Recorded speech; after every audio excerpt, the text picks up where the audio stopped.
ఈరోజు మనం కవర్ చేసే topic fundamental rights, fundamental duties and DPSP. మరి డీప్గా కాకుండా మెయిన్గా ఎటువంటి క్వశ్చన్స్ వస్తాయో వాటి మీద కాన్సన్ట్రేట్ చేద్దాం అంతే. Let us start. Fundamental rights. Fundamental rights ఏ part? Part 3.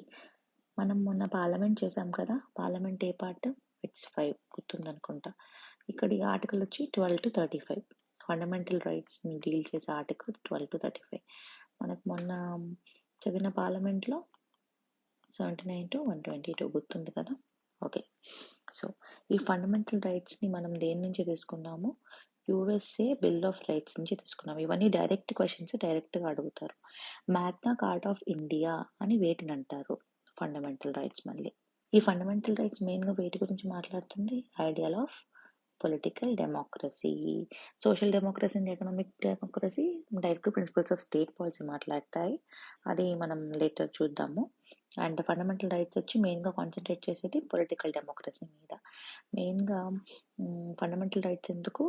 Authoritative and despotic రూల్ని avoid చేయడానికి, ప్రివెంట్ చేయడానికి. అంటే ఒకరి చేతుల్లోకే మొత్తం మన రూల్ వెళ్ళడాన్ని అపోజ్ చేస్తాయి ఫండమెంటల్ రైట్స్. Next features. ఇందులో కొన్ని ఇంపార్టెంట్ ఫీచర్స్ చూద్దాము. ఈ ఫండమెంటల్ రైట్స్లో కొన్ని సిటిజన్స్కి ఉంటాయి, కొన్ని అవైలబుల్ టు ఆల్ పర్సన్స్. ఇవేంటి ఎగ్జాక్ట్లీ మీరు గుర్తుపెట్టేసుకోండి. Article 15, article 16, article 19, article 29, article 30. ఈ 5 ఆర్టికల్స్ ఓన్లీ సిటిజన్స్కి అవైలబుల్గా ఉంటాయి. ఈ 5 ఆర్టికల్స్ ఏంటో wheel discuss later in this presentation only. So ఈ 5 ఆర్టికల్స్ మాత్రం ఓన్లీ సిటిజన్స్కి. ఈ 5 వరుసగా బట్టి గుర్తుపెట్టేసుకోండి. అండ్ రిమైనింగ్ ఆర్టికల్స్ అన్ని there available to all the persons. All the other persons అంటే ఏంటి? సిటిజన్స్కి, ఫారినర్స్కి కూడా. Next, not absolute but qualified. అంటే ఏంటి? స్టేట్ వాటి మీద కొన్ని రీజనబుల్ రిస్ట్రిక్షన్స్ వేయచ్చు. Public order, morality, unity and integrity of India, so వంటి కొన్ని రీజన్స్ మెన్షన్ చేసి కొన్ని రెస్ట్రిక్షన్స్ వేయచ్చు అనమాట. నాట్ అబ్సల్యూట్ అంటే ఎగ్జాక్ట్గా ఫాలో అయిపోవడం అని కాదు, రీజనబుల్ రెస్ట్రిక్షన్స్ వేయచ్చు అనమాట. So next, fundamental rights are justiciable. Justiciable అంటే ఏంటి? ఒకవేళ ఫండమెంటల్ రైట్స్ మనకు కనుక వైలేట్ అయితే we can directly go to court అనమాట. జస్టిషియబుల్ అంటే అది. Next, defended and guaranteed by the supreme court. మనం డైరెక్ట్గా సుప్రీం కోర్టుకే వెళ్ళిపోవచ్చు. డిస్ట్రిక్ట్ కోర్ట్ నుంచి, హైకోర్టు నుంచి అపీల్ చేసుకొని సుప్రీం కోర్టుకి వెళ్ళడం కాకుండా we can directly go to the supreme court. Next, not sacrosanct. అంటే శాంక్రోసాంక్ట్ అంటే పర్మనెంట్ కాదు అనేసి. ఇవి పర్మనెంట్ కాదనమాట. We can amend fundamental rights. కాకపోతే ఆ అమెండ్మెంట్ అన్నది బేసిక్ స్ట్రక్చర్ని అగెయిన్స్ట్గా ఉండకూడదు. It should follow the rule of basic structure. And one more thing, they can be suspended during national emergency. National emergency అప్పుడు ఆర్టికల్స్ 20 and 21 ఆ టైంలో కూడా articles 20 and 21 suspend అవ్వవు. మిగిలిన అన్ని ఆర్టికల్స్ సస్పెండ్ అయిపోతాయి. And article 19 can be suspended only during external emergency and not during internal emergency.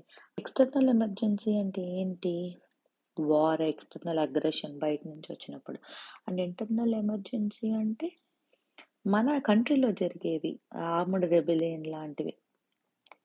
Armed rebellion actually ఇక్కడ suspended అంటే కంప్లీట్గా తీసేస్తారు అని కాదు. We can't go to court అనమాట. ఆ టైంలో మనం కోర్టుకు వెళ్ళి నాది ఈ ఫండమెంటల్ రైట్ వైలేట్ అయింది అని we can't go to the courts. Next, let us go to the articles directly. ఇప్పుడు ఆర్టికల్స్ 14 to 18 అన్నది రైట్ టు ఈక్వాలిటీ. ఆర్టికల్ 14 ఏంటి? Equality before law and equal protection of law. Equality before లా అంటే లా ముందరు అందరూ సమానమే. Before the eyes of the court ప్రతి ఒక్కరు ఈక్వలే అన్నది. అది ఈక్వల్ ప్రొటెక్షన్ ఆఫ్ లా, ఇది equality before law. Equal protection of laws ఏంటి? డిఫరెంట్ సర్కమ్స్టాన్సెస్లో ఉన్న డిఫరెంట్ పీపుల్ని డిఫరెంట్గా చూడటం, సేమ్ సర్కమ్స్టాన్సెస్లో ఉన్న పీపుల్ని సేమ్గా చూడటం, that is equal protection of law. Equality before లా అన్నది దేని నుంచి తీసుకున్నారంటే రూల్ ఆఫ్ లా నుంచి తీసుకున్నారు. రూల్ ఆఫ్ లాని ఏవి డైసీ అన్న ఆయన చెప్పారు. హీఈస్ అ బ్రిటిష్ జూరిస్ట్ అనమాట. మెయిన్గా రూల్ ఆఫ్ లాలో ఏముంటాయి తెలుసా? ఆబ్సెన్స్ ఆఫ్ ఆర్బిట్రరీ పవర్ ఉండకూడదు అనేసి. And next equality before law, same, this is the second point అనమాట. ప్రతి ఒక్కరూ లా ముందు ఈక్వల్ అనేసి. అండ్ థర్డ్ ఏంటంటే యాక్చువల్లీ ఈయన ఈ బ్రిటిష్ ఆయన కాబట్టి constitution is the result of the rights అని చెప్పారు.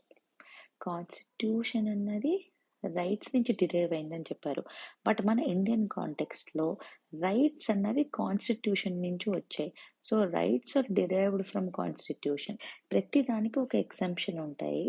ఈ రైట్ టు ఈక్వాలిటీకి కూడా ఉన్న exceptions article 361, article 105, 194, 31C. Article 361 ఏంటి? Immunity of the president and the governor అనమాట. President and governor they are not answerable to any court. వాళ్ళు perform చేసిన డ్యూటీకి president and governor they are not answerable అనమాట. అంతేకాకుండా వాళ్ళిద్దరి మీద ఎటువంటి క్రిమినల్ ప్రొసీడింగ్స్ వేయకూడదు, సివిల్ ప్రొసీడింగ్స్ కూడా వేయకూడదు. హవెవర్ ఒక 2 months నోటీస్ పీరియడ్ ఇచ్చి after that they can proceed అనమాట. అంతేకాకుండా వాళ్ళు అధికారంలో ఉన్నప్పుడు ప్రెసిడెంట్ని కానీ గవర్నర్ని కానీ అరెస్ట్ చేయకూడదు. That is article 361. And what is article 105? Members of parliament కానీ మెంబర్స్ ఆఫ్ స్టేట్ లెజిస్లేచర్ కానీ వాళ్ళ సెషన్లో ఉన్నప్పుడు in the parliament or in the state legislature ఏదన్నా చెప్తే వాటి మీద ఫుల్ ఇమ్యూన్ అనమాట. వాళ్ళని అరెస్ట్ చేయకూడదు వాళ్ళు చెప్పిన మ్యాటర్ మీద. Next article 31C, directive principles of state పాలసీలో ఆర్టికల్ 39 క్లాజ్ బి అండ్ సిని ఇంప్లిమెంట్ చేయడానికి అనేసి ఆర్టికల్ 14ని ఎక్సెప్షన్ ఇచ్చామన్నమాట. సో సుప్రీంకోర్టు ఏం చెప్పిందంటే where article 31C comes in, article 14 goes out. ఈ స్టేట్మెంట్ని ఎగ్జాక్ట్ అలాగే గుర్తు పెట్టుకోండి. ఏ ఆర్టికల్ వచ్చినప్పుడు 14 గోస్ అవుట్ అని అడుగుతారు. So it is article 31C. And next article 15. Article 15 వచ్చి prohibition of discrimination on certain grounds. అసలు ఏంటంటే మీరు ఆర్టికల్ 15 అంటే మీకు వెంటనే దృష్టిలోకి రావాల్సిన డిస్క్రిమినేషన్. ఆర్టికల్ 14 అంటే ఏమొస్తుంది? ఈక్వాలిటీ వస్తుంది. ఆర్టికల్ 15 అంటే డిస్క్రిమినేషన్ అన్నది రావాలి.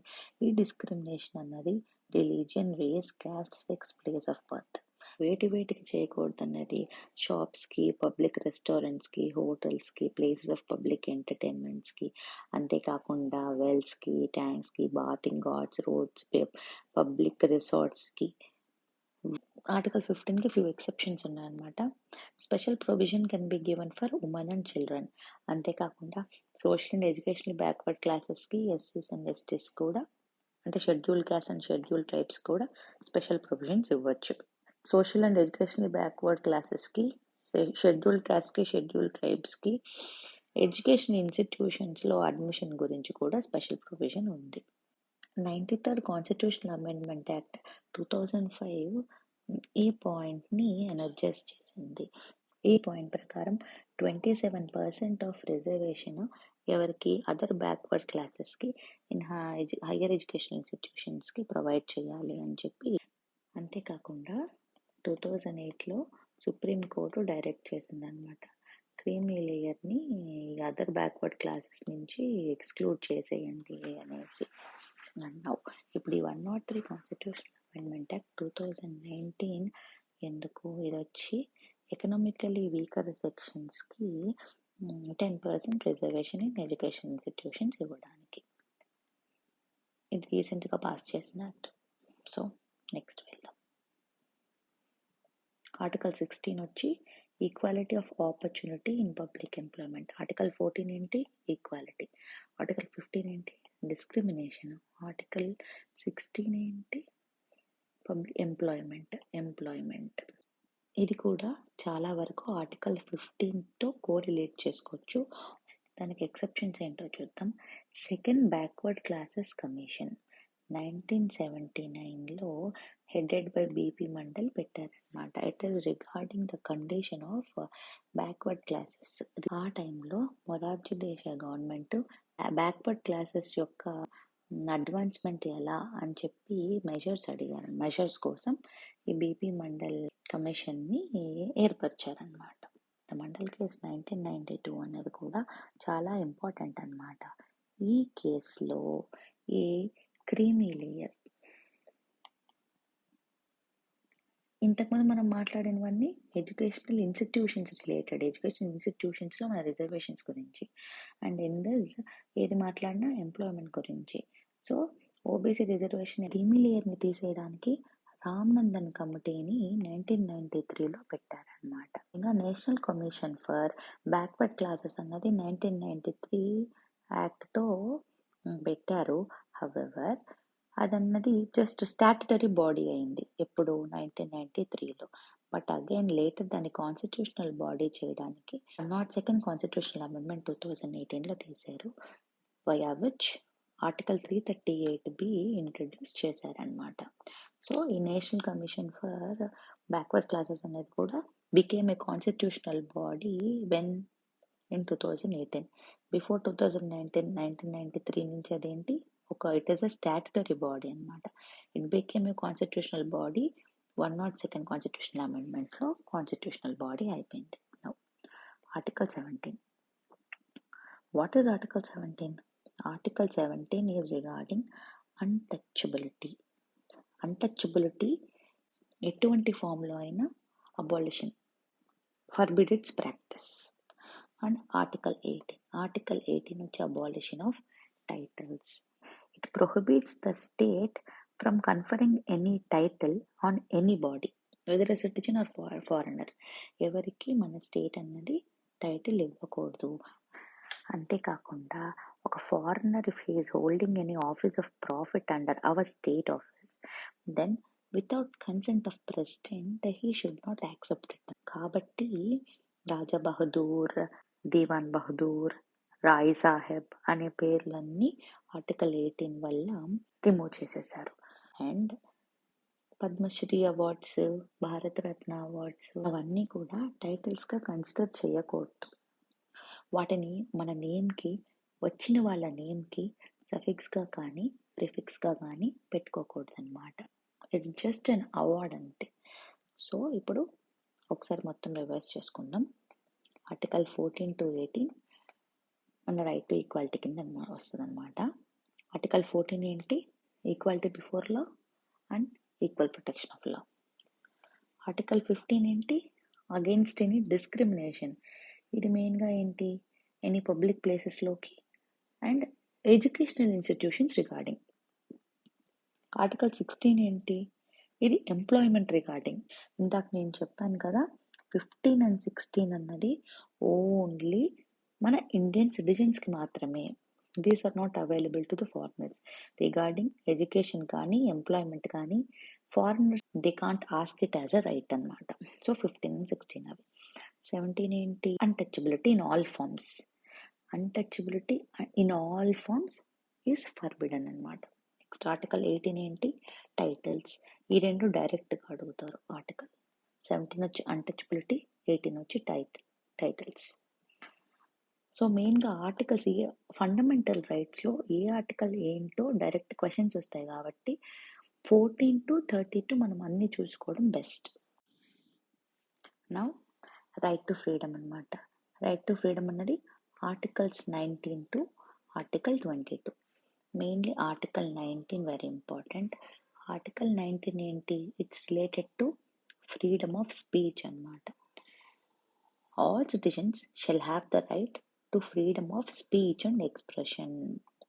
వాళ్ళ ఒపీనియన్స్, బిలీఫ్స్, వ్యూస్ అన్నవి నోటితో కానీ, రైటింగ్లో కానీ, ప్రింటింగ్లో కానీ, పిక్చర్ రూపంలో కానీ, ఇంకా వేరే ఏ రూపంలో అయినా ఎక్స్ప్రెస్ చేసే హక్కు ఈ ఆర్టికల్ 19 మనకి ఇస్తుంది అనమాట. అంతేకాకుండా right to assemble peacefully and without any arms. Without any arms అంటే ఎటువంటి ఆయుధాలు లేకుండా పీస్ఫుల్గా అసెంబుల్ అవ్వచ్చు అనమాట. ఆ రైట్ని ఇచ్చింది. అండ్ నెక్స్ట్ వచ్చి to form associations or cooperative societies. ఇది వచ్చి 97th constitutional amendment act 2011 add అయింది కోఆపరేటివ్ సొసైటీస్ అన్నది. కోఆపరేటివ్ సొసైటీస్ రిలేటెడ్ మనకి ఎక్కడొచ్చినా it is through this 97th constitutional amendment 2011. ఇది డిపిఎస్పిలో కూడా వస్తుంది, డైరెక్టివ్ ప్రిన్సిపల్స్ ఆఫ్ స్టేట్ పాలసీలో కూడా వస్తుంది. సో కోఆపరేటివ్ సొసైటీస్ అని ఎక్కడొచ్చినా అది ఈ అమెండ్మెంట్ యాడ్ అయిందనేసి గుర్తుపెట్టుకోండి. And next to move freely through out the territory of India.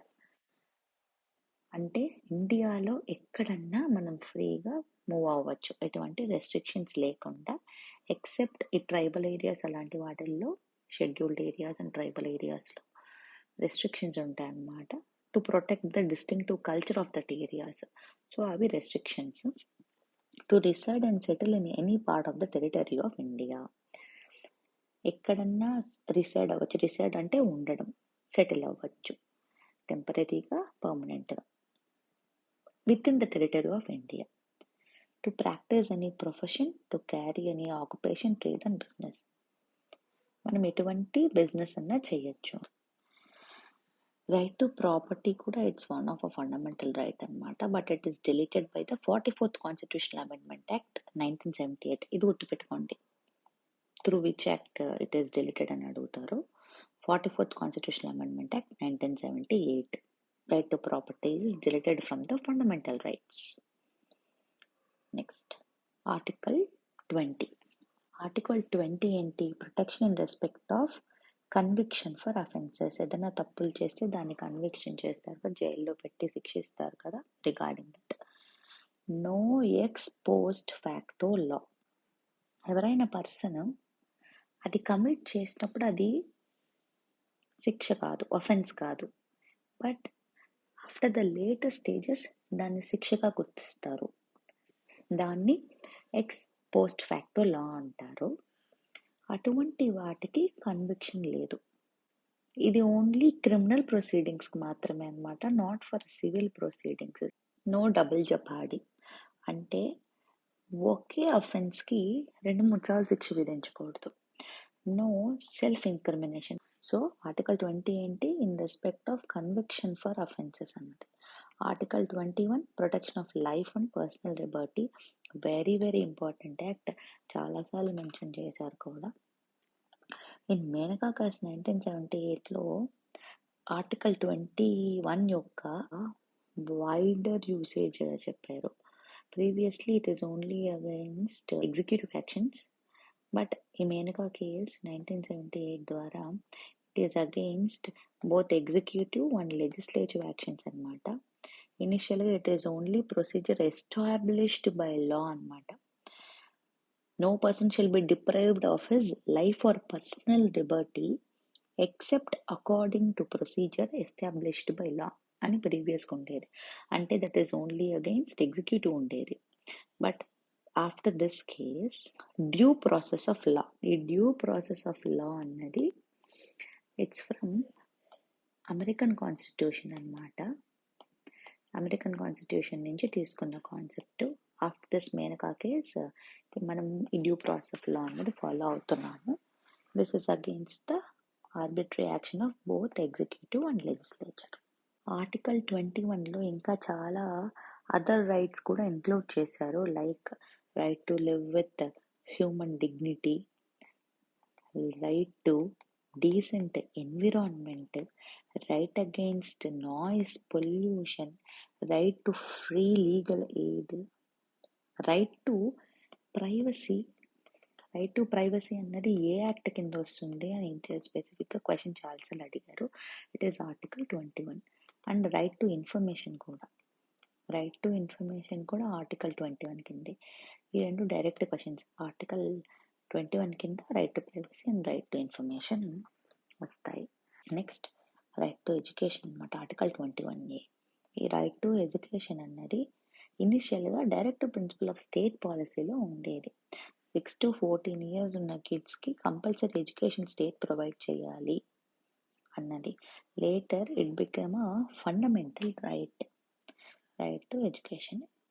86th constitutional amendment act of 2022.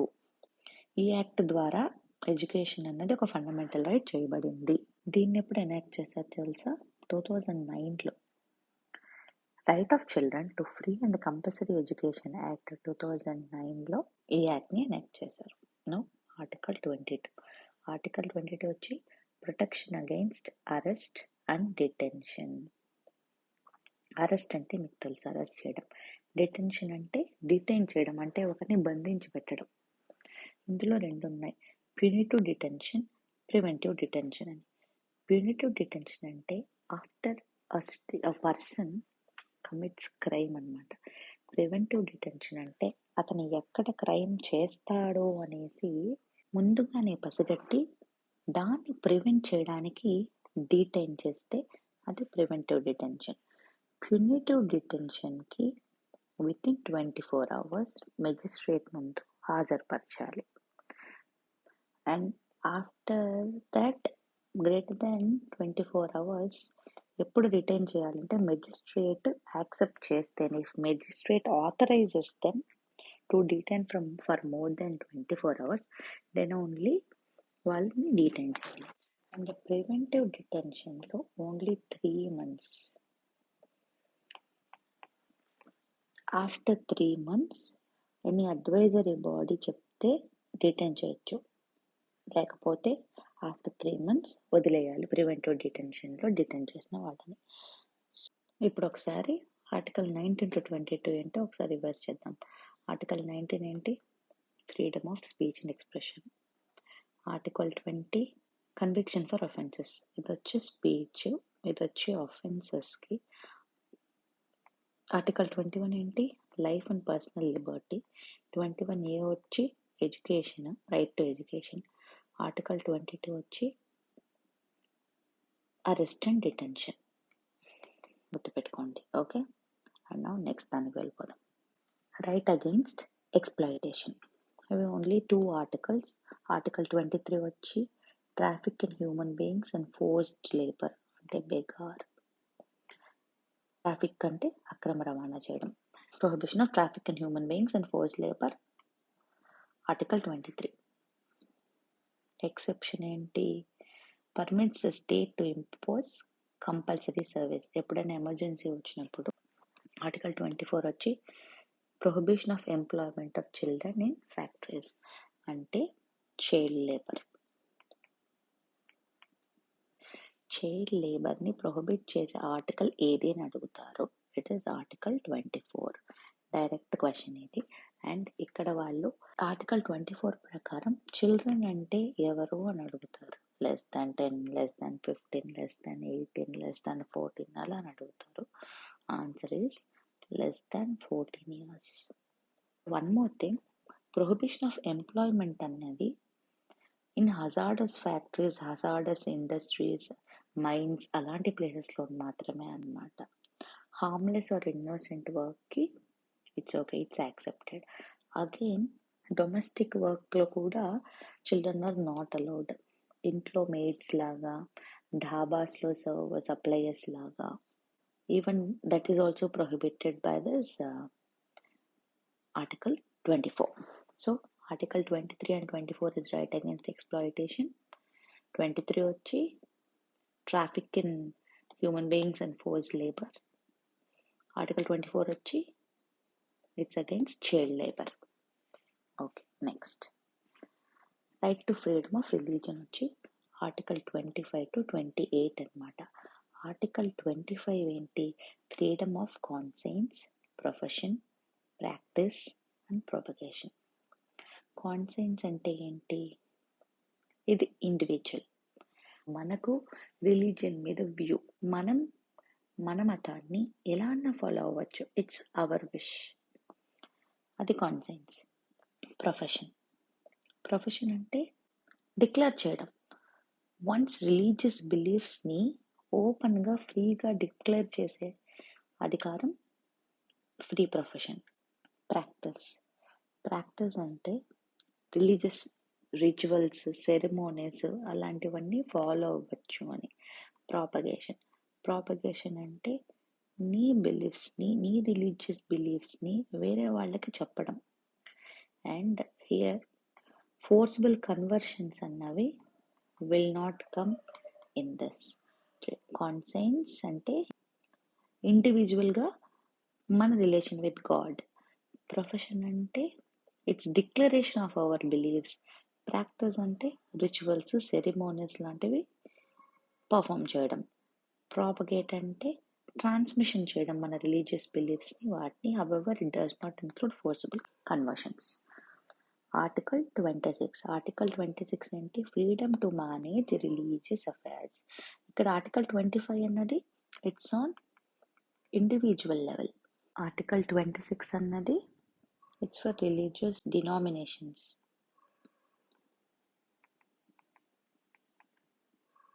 అంటే కలెక్టివ్ ఫ్రీడమ్. ఇది వచ్చి ఇండివిజువల్ ఫ్రీడమ్, ఇది వచ్చి కలెక్టివ్ ఫ్రీడమ్. సేమ్ ఆర్టికల్ 25 ఏంటో ఆర్టికల్ 26 కూడా. Article 27 freedom from taxation for promotion of a religion. ఒక రిలీజియన్ని promote చేయడానికి government ఎటువంటి ట్యాక్స్ విధించకూడదు. ఈ ప్రొవిజన్ ఏంటి? స్టేట్ని జస్ట్ ఓన్లీ వన్ రిలీజియన్ని ఫేవర్ చేయకూడదు అని. మనది ఈజ్ అ సెక్యులర్ స్టేట్ కాబట్టి ఓన్లీ వన్ రిలీజియన్ని మాత్రమే ప్రమోట్ చేయకుండా ఉండడానికి ఈ provision. Freedom from taxation for promotion of a religion. Article 22 ఏంటి? Freedom from attending religious instruction. ఏదైనా రిలీజియస్ ఇన్స్ట్రక్షన్ని అటెండ్ అవ్వడానికి కంపెల్ చేయకూడదు, మెయిన్లీ ఎడ్యుకేషనల్ ఇన్స్టిట్యూషన్స్లో. Now let us once again revise article 25 to 28. Article 25 ఏంటి? ఇండివిజువల్ లెవెల్లో ఫ్రీడమ్ ఆఫ్ రిలీజన్ అన్నమాట. Conscience, profession, practice, propagation. Article 26 వచ్చి religious అఫైర్స్ని కలెక్టివ్గా manage చేయడం. మెయిన్గా చారిటీస్ లాంటివి కన్స్ట్రక్ట్ చేయడము, ఆ చారిటీస్, రిలీజియస్ చారిటీస్, అవి ప్రాపర్టీస్ అక్వైర్ చేయడము, వీటన్నిటి రిలేటెడ్ ఆర్టికల్ 26లో వస్తాయి. Article 27 freedom from taxation. Article 28 freedom from attending religious instruction. Cultural and educational rights.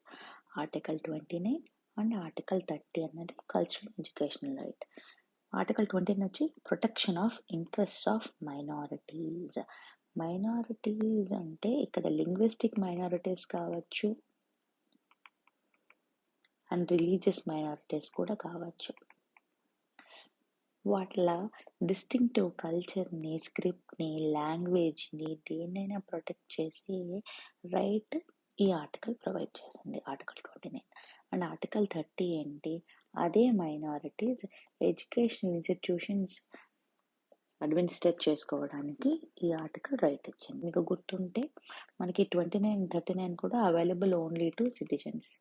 A rights available only to citizens? 15, 16, 19, 29 and 30.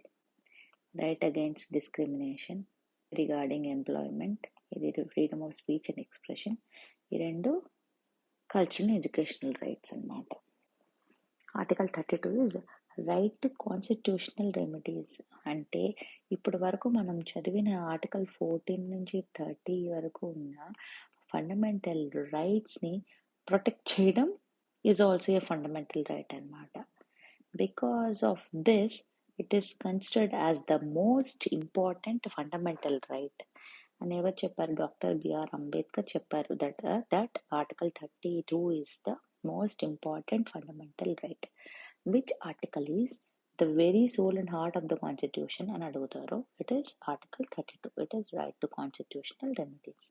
Supreme Court is the defender and the guarantor of the fundamental rights.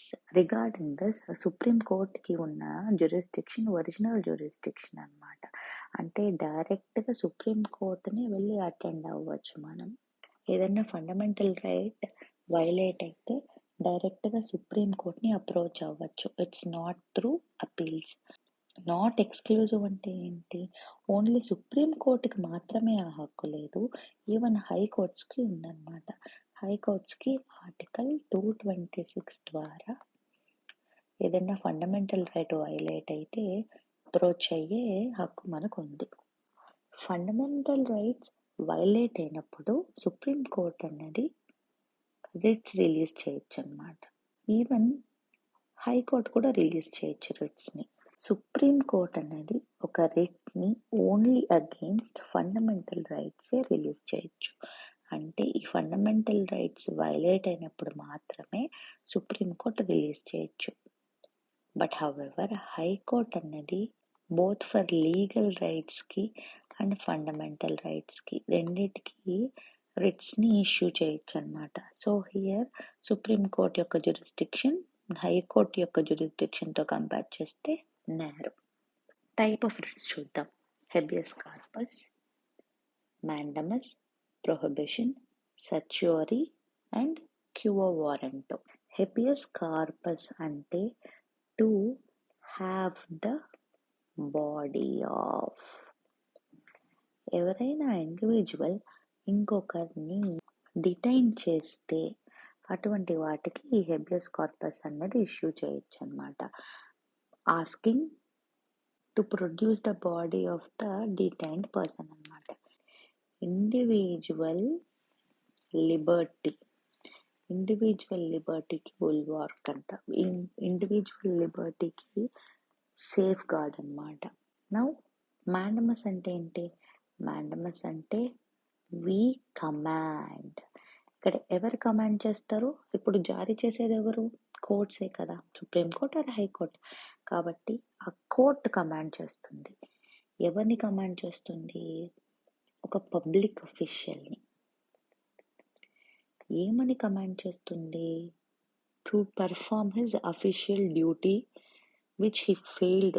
So mandamus అంటే to command, మ్యాండ్. So మీరు అలా గుర్తుపెట్టుకోండి. Next prohibition అంటే to forbid. Forbid అంటే ఏంటి? Stop చేయడం. ఏం stop చేస్తుంది? ఎవరిని స్టాప్ చేస్తుంది? లోవర్ కోర్ట్స్ని స్టాప్ చేస్తుంది. ఎవరు? Supreme court or high court. ఏం స్టాప్ చేస్తుంది? ఫర్దర్ జ్యూరిస్డిక్షన్ని స్టాప్ చేస్తుంది. సో ఈ ప్రొహిబిషన్ అన్నది against judicial and quasi judicial authorities అన్నమాట.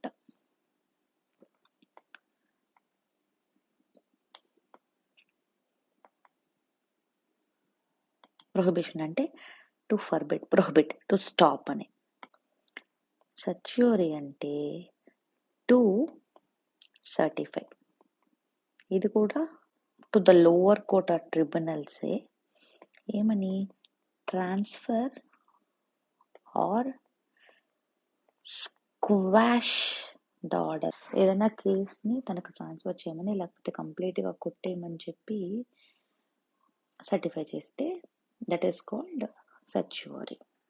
This is against judicial, quasi-judicial and administrative authorities. Quo warranto అంటే ఏంటి?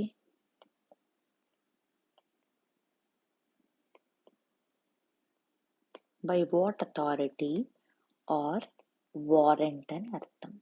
ఏ అథారిటీతో, ఏ వారెంట్తో ఒక పర్సన్ పబ్లిక్ ఆఫీస్ అస్యూమ్ చేశారు అన్నది క్వో వారెంటో రిట్ ద్వారా అడగచ్చు అన్నమాట. ఆ కోర్ట్ అడుగుతుంది ద రిట్స్. హెబియస్ కార్పస్ అంటే to have the body of, అంటే ఇండివిజువల్ లిబర్టీకి. ఇది ఎవరన్నా పర్సన్ని ఇల్లీగల్గా డిటైన్ చేస్తే సుప్రీం కోర్ట్ ఈ రిట్ని ఇష్యూ చేస్తుంది. మ్యాండమస్ అంటే వి కమాండ్. కోర్ట్ అన్నది ఒక పబ్లిక్ అఫీషియల్ని తన డ్యూటీ పర్ఫామ్ చేయమని కమాండ్ చేస్తుంది. ప్రొహిబిట్ అంటే to forbid. Higher court lower కోర్ట్ని ఆ కేస్ని స్టాప్ చేసేయమని ప్రొహిబిట్ చేస్తుంది. సర్చ్యూరీ అంటే టు బి సర్టిఫైడ్. ఒక హయ్యర్ కోర్టు లోవర్ కోర్ట్ని తన దగ్గర ఉన్న కేస్ని ట్రాన్స్ఫర్ ఆర్ కొట్టేయమని చెప్తుంది. Quo warranto by what authority. a court legality of a claim of a person to public office ని క్వశ్చన్ చేస్తూ ఇష్యూ చేసే రిట్ క్వో వారెంట్. ఇంతటితో ఫండమెంటల్ రైట్స్ అయిపోయింది. Directive principles of state policies చూద్దాం. Directive principles of state policy part 4లో ఉంటుంది. And regarding articles వచ్చి article 36 to 51 అన్నమాట. ఫండమెంటల్ రైట్స్లో ఫస్ట్ స్లైడ్ లాగా దీంట్లో కూడా each and every point direct క్వశ్చన్గా అడుగుతారు. So directive principles of state policies దేని నుంచి తీసుకున్నారు? ఐరిష్ కాన్స్టిట్యూషన్ నుంచి తీసుకున్నారు అనమాట. అదే ఫండమెంటల్ రైట్స్ అయితే బిల్ ఆఫ్ రైట్స్ యుఎస్ఏ నుంచి తీసుకున్నారు. And directive principles of state policy వచ్చి ఐరిష్ కాన్స్టిట్యూషన్ నుంచి తీసుకున్నారు. ఫండమెంటల్ రైట్స్ వచ్చి third part and this is fourth part. Novel features of the Indian constitution అని వేటిని పిలుస్తారు అని అడుగుతారు. నావల్ ఫీచర్స్ అది directive principles of state policy అన్నమాట. Instrument of instructions in government of India act 1935ని ఏవి రిసెంబుల్ చేస్తాయి, ఏవి సేమ్గా ఉంటాయి అని అడుగుతారు. And that is same. For that the answer is directive principles of state policy. ఇవన్నీ డైరెక్ట్ క్వశ్చన్స్. నావల్ ఫీచర్స్ అనగానే డిపిఎస్పి పెట్టేయాలి. ఇన్స్ట్రుమెంట్ ఆఫ్ ఇన్స్ట్రక్షన్స్ కూడా DPSP. Concept of welfare state ఎందులో ఉంటుంది? Same, directive principles of state policies. However these are non justiciable. Fundamental rights are justiciable. Directive principles of state పాలసీని violate చేస్తే we can't go to courts అన్నమాట. So they are non-justiciable. Which are fundamental in the governance of the country అని అడుగుతారు.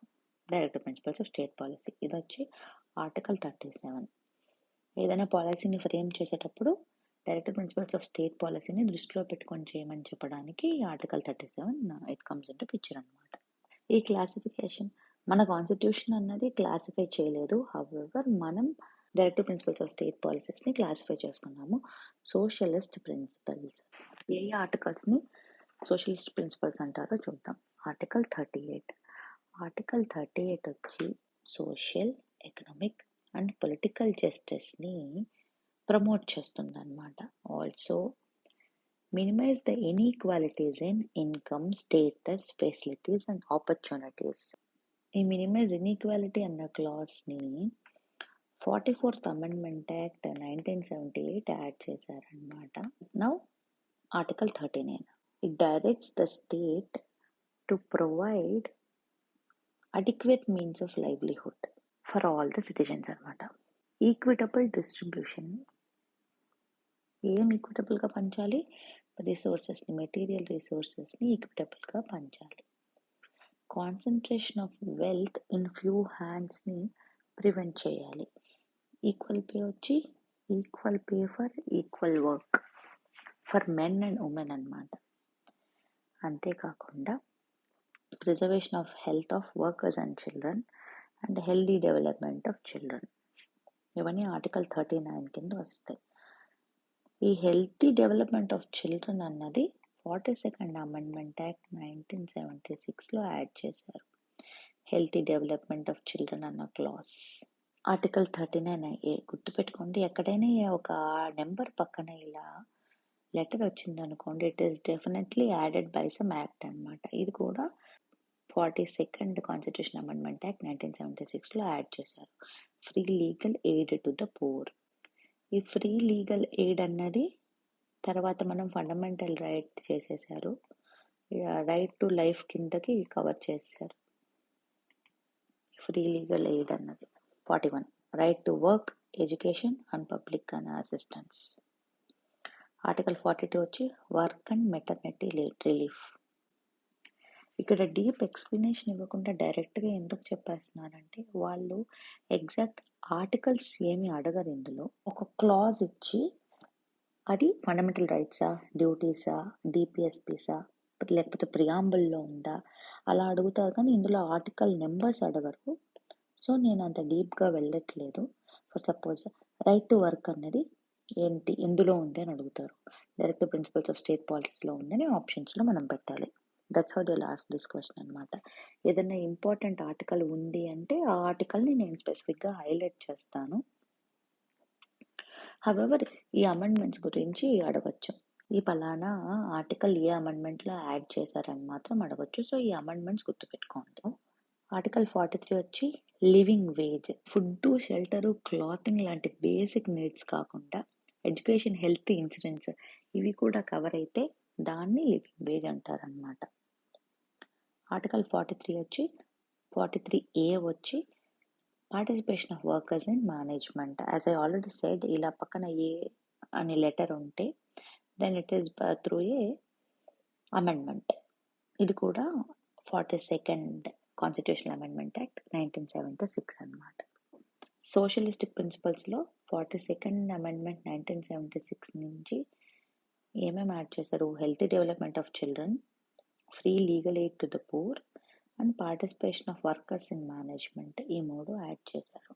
Next article 47 వచ్చి to raise the standard of living, nutrition and public health of the people. Gandhian ప్రిన్సిపల్స్కి వెళ్దాం. ఇది important article. ఈ article number గుర్తుపెట్టుకోండి. Article 43 వచ్చి promoting cottage industries. Article 43B వచ్చి కోఆపరేటివ్ సొసైటీస్ని ప్రమోట్ చేయడం. నేను ఇందాక మీకు ఆల్రెడీ చెప్పాను, కోఆపరేటివ్ సొసైటీస్ అంటే ఏ amendment? 97th constitutional amendment act 2011. Article 46 వచ్చి to promote the educational and economic interests of ఎస్సీస్, STs and other weaker sections. Article 47 వచ్చి అగెయిన్స్ట్ డ్రింక్స్ అండ్ డ్రగ్స్ అనమాట, ఇంటాక్సికేషన్కి అగెయిన్స్ట్గా. To prohibit the consumption of alcohol, drugs అవన్నీ అనమాట.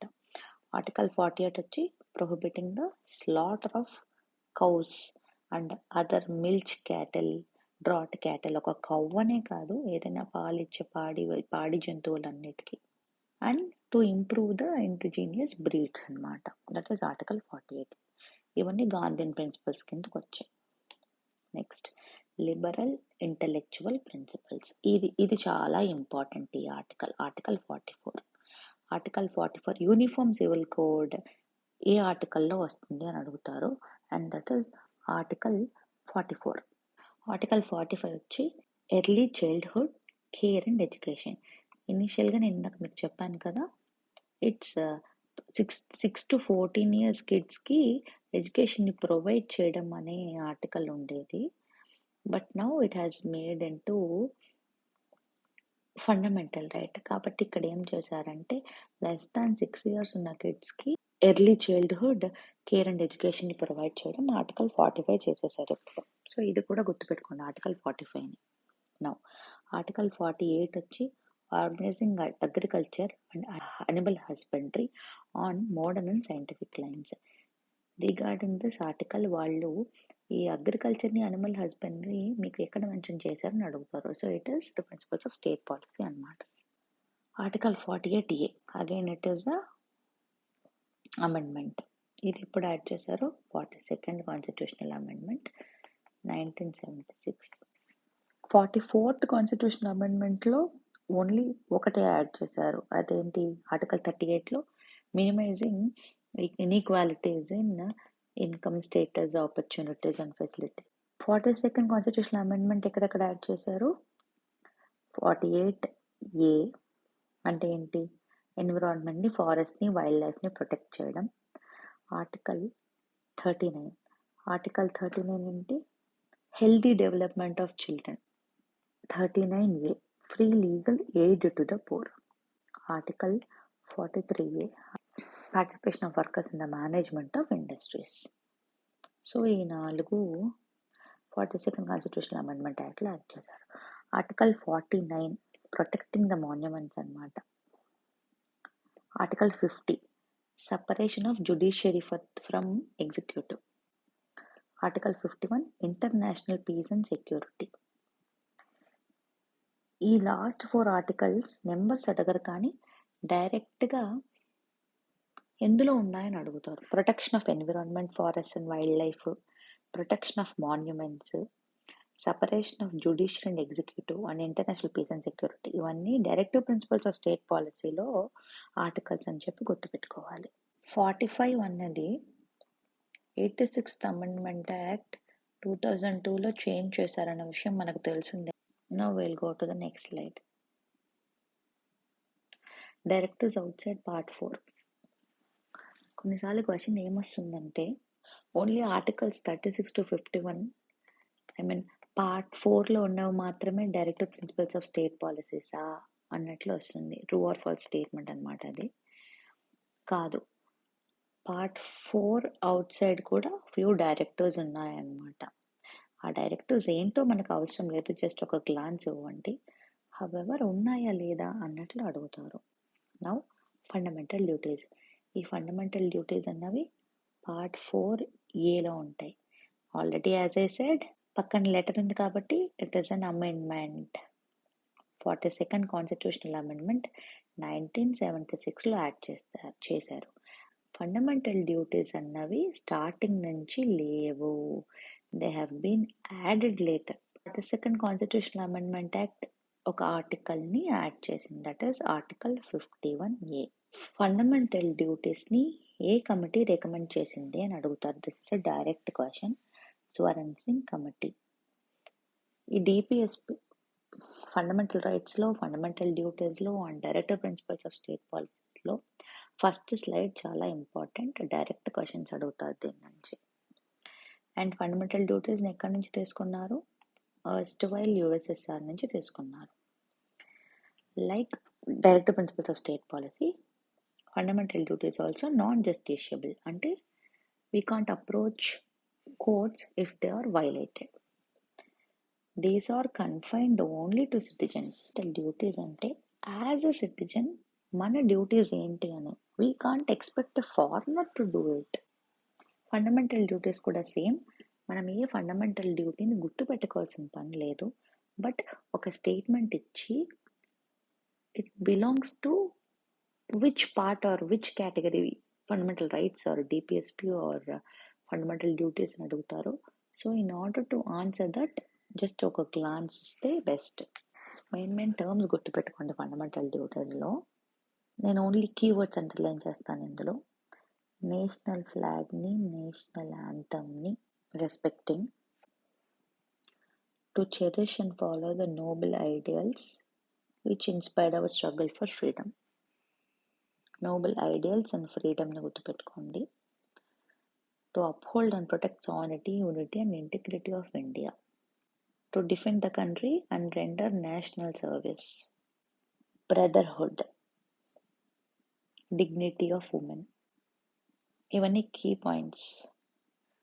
National flag, national anthem, noble ideas, sovereignty, unity and integrity, national service, brotherhood, dignity of women, heritage, to preserve our heritage, natural environment. So ఇక్కడ ఈ environment అన్నది మనకు డిపిఎస్పిలో కూడా వచ్చింది. So డిపిఎస్పిలో వచ్చింది, fundamental డ్యూటీస్లో వచ్చింది. సైంటిఫిక్ టెంపర్ డెవలప్ చేసుకోవాలి అనేసి. To safeguard public property, to strive towards excellence. ఈ లాస్ట్ పాయింట్ అనేది 86th constitutional amendment act add చేసింది. Obviously it's regarding education to child between the age of 6 and 14 years. Every parent provide చేయాలి అన్న clause అన్నమాట.